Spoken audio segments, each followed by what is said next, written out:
നമസ്കാരം സുഹൃത്തുക്കളെ, welcome to my talk show. Pulikali, ചെണ്ടക്കൊട്ട്, ഓണത്തല്ല്, മലയാളം പള്ളി പണിയുക, പെരുന്നാള്, പള്ളി പ്രദർശനം, അയ്യപ്പൻ വ്രതം, മണ്ഡലപൂജ, അമ്പലോത്സവങ്ങള്, തെരുവുകൂത്ത്, മലയാളം കരോൾ ശല്യം, പിന്നെ ഹമാസ് പ്രേമം, ദീപാവലി, ഇതെല്ലാം ഈ രാജ്യത്ത് എത്തിക്കഴിഞ്ഞിരിക്കുകയാണ്. എവിടെ? അയർലൻഡിൽ മാത്രമല്ല, ലോകം മുഴുവൻ എത്തിച്ചിരിക്കുകയാണ്. ഇതെല്ലാം നഗരമധ്യത്തിലേക്ക് എത്തിച്ചിരിക്കുകയാണ് മലയാളി. അവസാനം ഇതും എത്തിച്ചിരിക്കുന്നു. എന്ത്? കൂലിപ്രേമം, സിനിമാ പ്രേമം. ഈ ഇപ്പോൾ കാണാൻ പോകുന്ന വീഡിയോ എറണാകുളം സംഗീതയോ അല്ലെങ്കിൽ തൃശ്ശൂർ രാഗത്തിലോ അല്ല നടന്നിരിക്കുന്നത്. ഇത് അയർലൻഡിലെ ഒരു മൾട്ടിപ്ലക്സ് തിയേറ്ററിലാണ്. ഇത് ഇന്ത്യയിൽ നടക്കുമോ? ഒരു മൾട്ടിപ്ലക്സിൽ നടക്കുമോ? തിരുവനന്തപുരം അല്ല, കൊച്ചി ലുലു മോളില് സെക്യൂരിറ്റി ഉള്ള ഒരു സംഭവത്തിനകത്ത് ഇതുപോലത്തെ പോക്കൃത്തരം നടക്കുമോ? കോപ്രായം. നിങ്ങൾ വീഡിയോ ഒന്ന് കണ്ടു നോക്കൂ സുഹൃത്തുക്കളെ.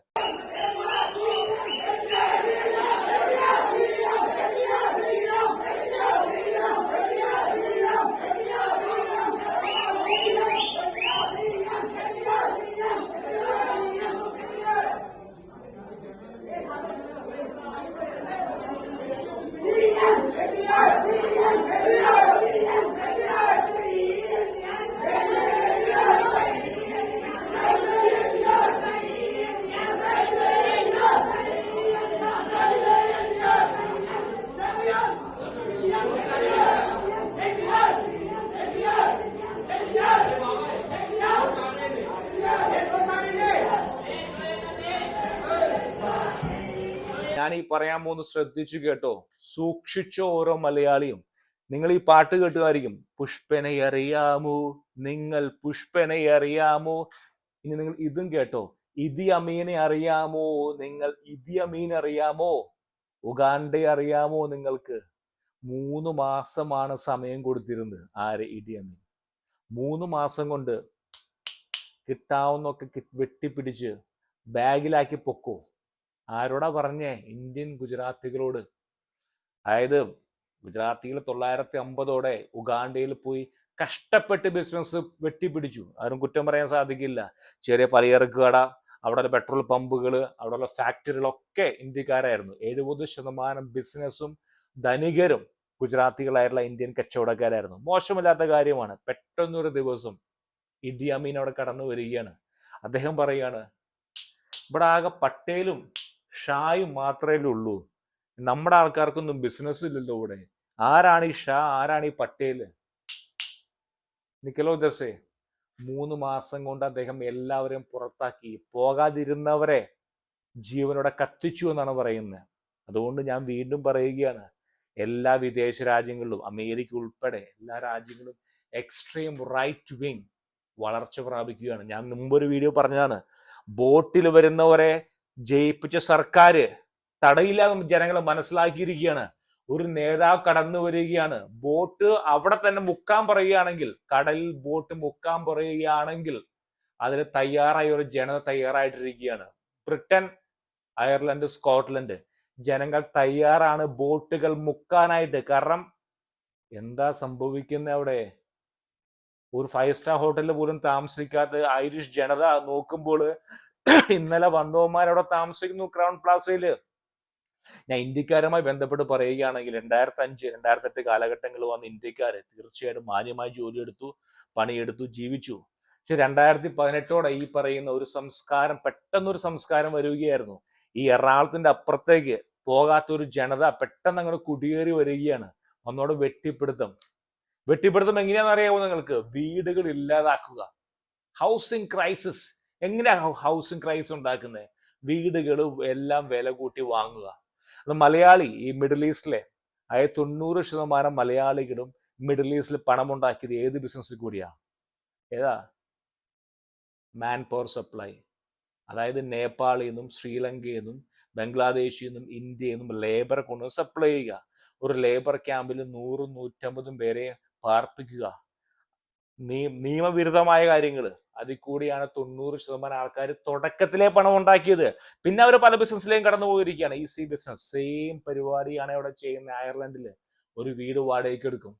ആ വീട്ടിൽ 10-15 കുട്ടികളെ പാർപ്പിച്ച് ഓരോ പെൺകുട്ടിക്കും സ്വന്തമായി മുറി വേണ്ട. അയർലൻഡിലെ നിയമമുള്ളപ്പോഴാണ് 10ഉം 15ഉം പേരെയും വീടുകളിൽ താമസിപ്പിച്ച് ലാഭം കൊയ്യുന്ന മലയാളി അച്ചായന്മാര് 2008 ഇനി അവിടെ ഒരു ബിസിനസ് മാത്രമേ ബാക്കിയുള്ളൂ ചെയ്യാനായിട്ട്. എന്താ അറിയോ? ബാങ്കിനെ പൊട്ടിക്കുക. കാരണം നല്ല മലയാളികളെല്ലാം ഗൾഫിൽ അധികം എല്ലാവരും ഞാൻ പറയില്ല, അധികം തരക്കേടില്ലാത്ത എമൗണ്ട് ആൾക്കാർ ചെയ്യുന്ന ഒരു പരിപാടിയാണ് ബാങ്കിനെ പൊട്ടിക്കുക. ബാങ്കിൽ നിന്ന് ഭീമമായ ലോൺ എടുക്കുക, മുങ്ങുക. പലരും എന്താ പറയുന്ന ലോൺ എടുത്തിട്ടാണ് പലരും UK മുങ്ങിയിരിക്കുന്നത്. നാട്ടിലേക്കുള്ള UK യൂറോപ്പിലേക്കും സെയിം സംസ്കാരം. അതായത് വലിയ കുഴപ്പമൊന്നുമില്ലാണ്ട് ജീവിക്കുന്ന ഒരു സംസ്കാരമാണ് ഐറിഷുകാർ. 5 ദിവസം പണിയെടുക്കുന്നു, 2 ദിവസം എൻജോയ് ചെയ്യുക.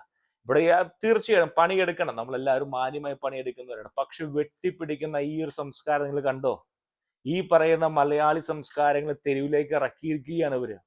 ഓരോ കേരള ഉത്സവങ്ങളും, ഓരോ കേരള ഫെസ്റ്റിവലുകളും, ഓരോ കേരള മറ്റേ ഷോകളും പണം വരാനുള്ള ഒരു വകതിരിവ് മാത്രമാക്കി. മറ്റുള്ള പ്രകൃതിയെ പറ്റി ചിന്തിക്കില്ല മലയാളികൾ എവിടെ പോയാലും. കാരണം അവർ കാണുന്ന എന്തുവാ? മണ്ണ് മാഫിയ, കല്ല് മാഫിയ, പിന്നെ മണൽ മാഫിയ, ഇതല്ലേ കാണുന്നത്. ഈ മാഫിയകളുടെ കടന്നു വരവ് ശരിക്കും പറഞ്ഞ അയർലൻഡിലെ ജനങ്ങളെ ഞെട്ടിച്ചിരിക്കുന്ന ഇത്രയും വൃത്തികെട്ട ജനത. ഞാൻ ഇത് പറയാൻ വീണ്ടും വീണ്ടും കാരണം എന്റെ പോലും അസ്തിത്വം ചോദ്യം ചെയ്യപ്പെടുകയാണ്. എവിടേക്കാ തിരിച്ചു വരണ്ടേ? കാരണം ഇതുപോലുള്ള വോളികൾ കടന്നു വരവ് എന്നെ പോലും സംശയദൃഷ്ടിയോടെ കാണുകയാണ്. എന്നെ എന്നല്ല ഈ പറഞ്ഞ ആരെയും. കാരണം സ്വന്തമായ വീടും സ്വന്തമായ ജോലിയും സ്വന്തമായ സ്ഥാപനമുള്ള ഓരോ വ്യക്തിയും പേടിക്കേണ്ട അവസ്ഥയിലേക്ക് എത്തിയിരിക്കുകയാണ്. കാരണം അത് കൈവിട്ടു പോയിരിക്കുന്ന കാര്യങ്ങള് പല യൂറോപ്യൻ രാജ്യങ്ങളും. സായിപ്പ്മാരെ എപ്പോ വേണമെങ്കിലും തിരിച്ചടിക്കാം.